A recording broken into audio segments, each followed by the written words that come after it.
Historic Lambeau Field. Fittingly, it butts up against Lombardi Avenue here in the heart of Green Bay, Wisconsin.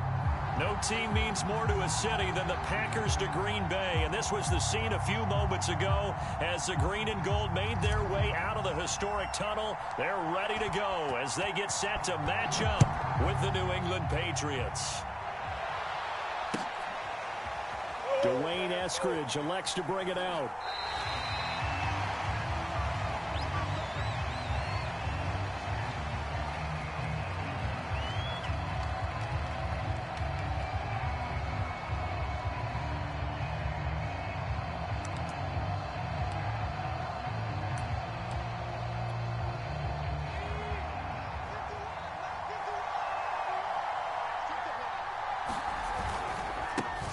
They'll run with a former member of the Crimson Tide, Damian Harris.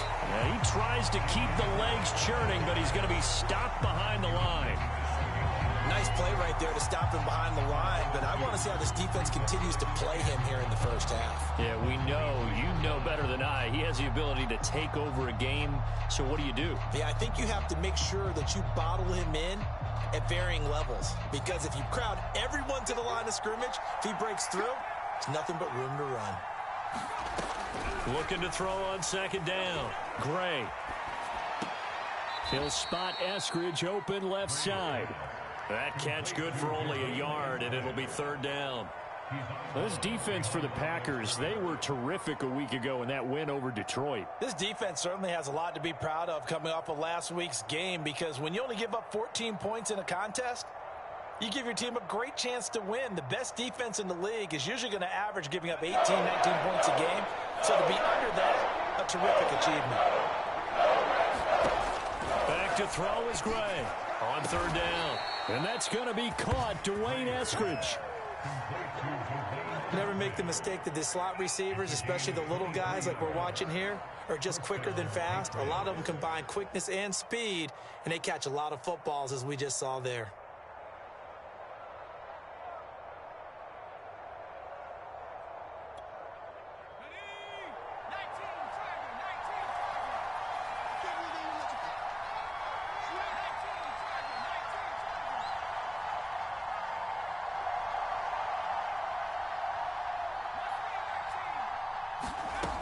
Gray now, throwing on first down. Looking middle, and that's complete. And he's brought down. So into Packer territory now. Here's 1st and 10 at the 43. They'll look to throw again. And a quick throw here, that's complete. And past the 35, he'll be dropped a yard or two shy of the 30. From the 32 now, here's 1st and 10. Back to throw again. Steps away to his, and he's going to have to eat this one as down he goes. Kenny Clark in there to get him, and that is sack number 6 now for him on the year.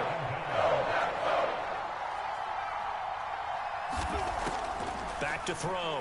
Gray. Throwing middle, but it's incomplete. That is first incompletion after a 4-for-4 start. Yeah, but they shouldn't back off from what they're doing. I like the play calling right out of the gate. I like the tone that they're setting. Keep going in that direction.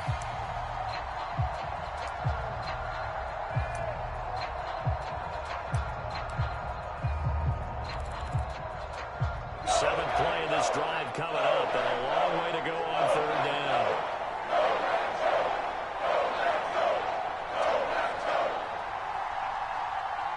And now a timeout coming from the defensive side for the Packers. They'll have 2 remaining as we step aside here in this first quarter.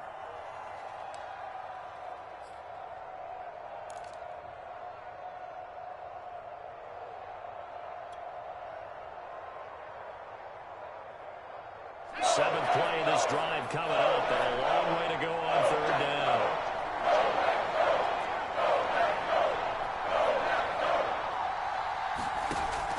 Looking to throw.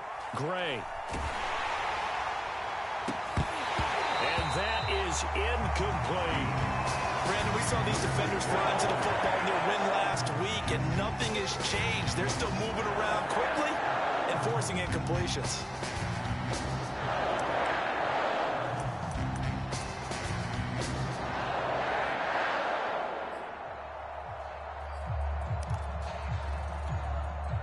And on their first drive, the offense staying out there. They're going to go for it on fourth.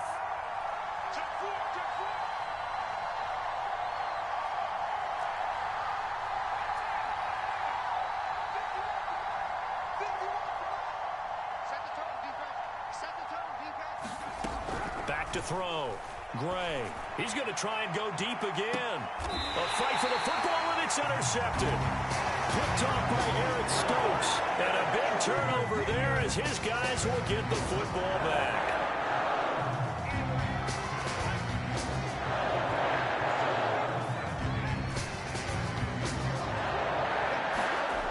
They'll try and start this drive in the air.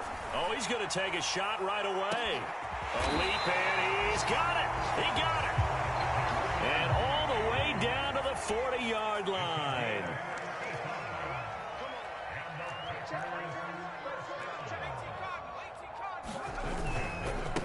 They'll run it here. This is Marlon Mack. And he'll work this forward for about 3 at second down.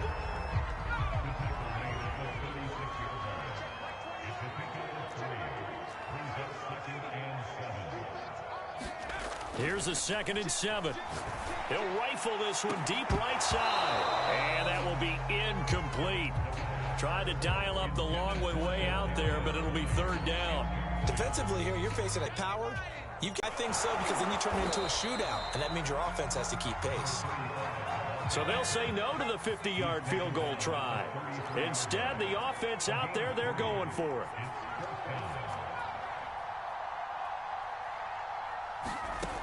Back to throw. Got a man. It's Judy complete. And he's going to get this down near the 20-yard line. Both sides were holding their breath there on that 4th down play, and the offense can breathe a sigh of relief. And both knew exactly where the first down markers were. You know the defense is trying to guard those sticks and try and keep people in front, but somehow, some way, those guys found a way to pick it up. This will be stopped about 2 yards shy of the marker. 8-yard gain, 2nd and 2.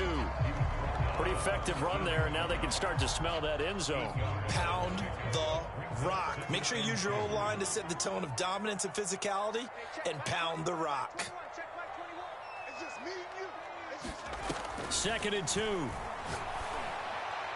To the end zone, but it's incomplete. Well, they've got man coverage on the outside, and my scouting report on these DBs tells me that they love to take matters in their own hands. They want man coverage, not zone. And there was good coverage there that forced the incompletion. On 3rd and short, they'll try and pick it up through the air. Oh, that's into a double team, and it's intercepted. Picked off down near the 5. And to the 12. That's where it stops. The return is halted at the 12-yard line. So a first interception thrown for him there, and that really not the best decision either. Not at all, and that's something he did not do in their victory last week. No interceptions in that game, but this defense, they're able to take advantage of an early mistake. Now let's see if they're going to turn it into points. The Pats at the line, ready to go. Well, they were intercepted the first time they had the football, but now they get it back, and it's still 0-0. And because of that, you know what the thought process is? Interception. What interception? It didn't really happen because they gave up no points. So go back on the attack. Go back and run the offense you believe will be successful. Find your playmakers and give them the football.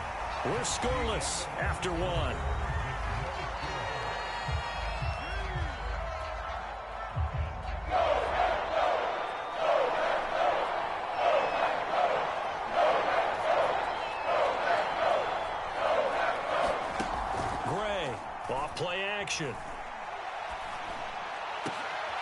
Into double coverage, and it's intercepted.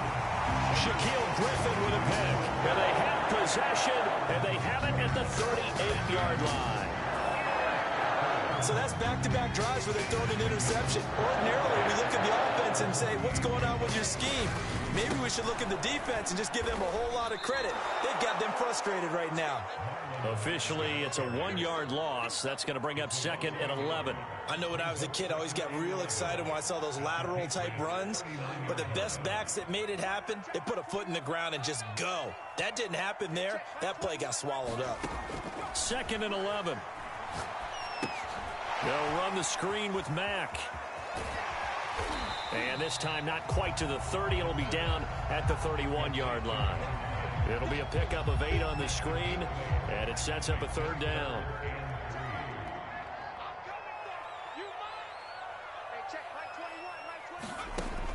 They're going to look to throw.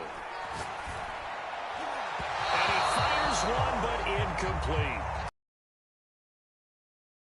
Relatively small sample size, but they're now 0 for 3. And the average in the league, somewhere around 40% on third down for offenses. So what's the answer to this? Either convert them or don't get to third down in the first place. Get your big chunks of yards on first and second down. He'll drop to throw. That's complete. It's Brandon Ayuk. And he's going to get the first down as they bring him down at the 23. And that's a big pickup of a first down. And you know that all week, both sides of the ball, offense and defense, are going through every situation.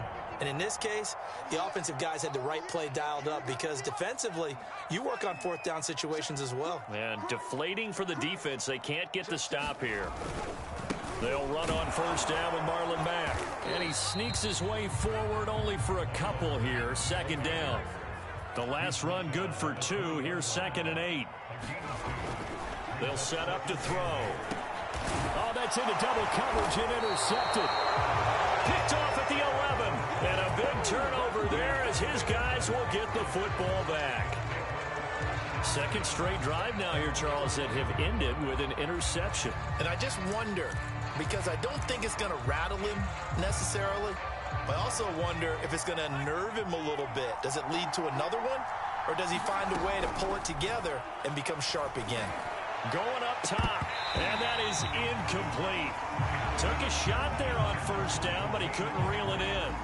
As his old brain remembers, when I see 5 wide receivers on the field as a defender, I know the ball's coming out hot. They expected it and got there and popped it free.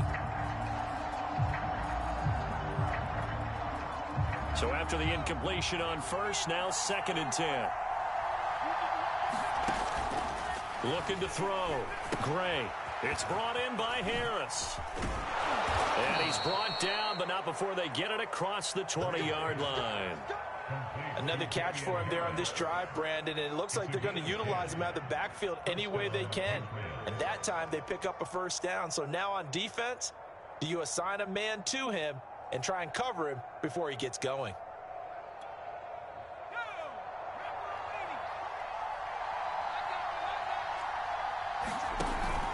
Now a first down carry for Harris. And they'll get him down after a pickup of 8. 2nd and 2. 8 yards the gain on that last run. Here's 2nd and a couple. A run with Harris out of the shotgun. And they get him down, but not before he takes it across the 40-yard line. Exactly what they needed right there, because they needed to use the ground game to take some pressure off, because the quarterback's been struggling a little bit. This offense finding its legs now. Here's another 1st and 10.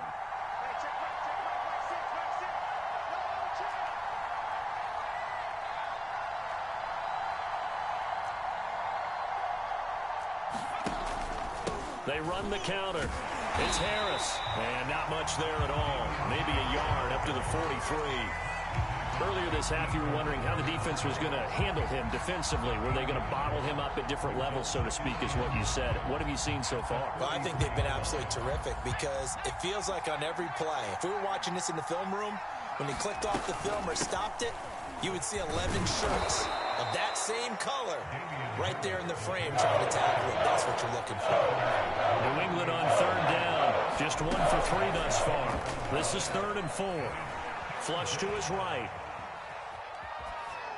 Second quarter, 2 minutes to go. Tie ball game.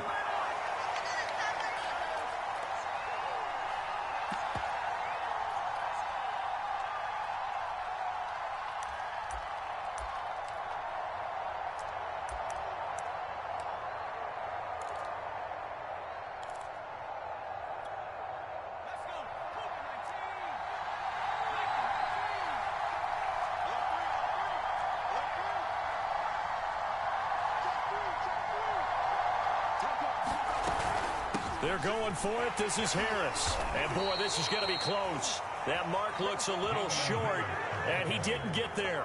Boy, a curious decision to go for it. Doesn't pan out. And that will force a turnover on downs.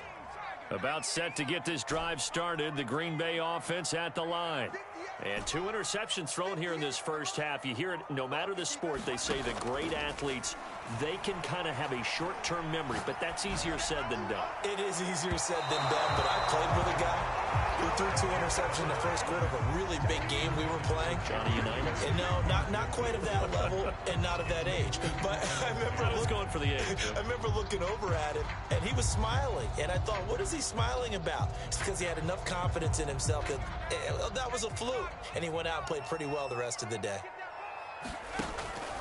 On second down, Matthews. And he'll take it across the 50 and into New England territory. He'll get only 3 there, so it leaves him with a 3rd and 7 ahead.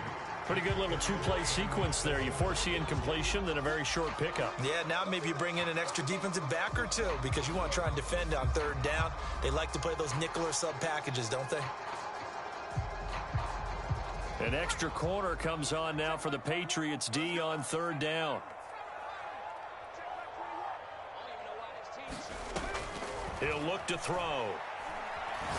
There goes a deep ball, end zone. And he's got it. It's caught for a Packers touchdown. Jerry Jeudy, his 6th touchdown of the season, as his guys are first onto the scoreboard here this afternoon. Just about to say he hadn't missed an extra point all season, but there it is. His first miss, no good. Now he's back out there to boom this one away, maybe with some frustration after the PAT miss. A short kick taken at the 18. And they're going to have really good starting field position here as that's taken up close to the 40.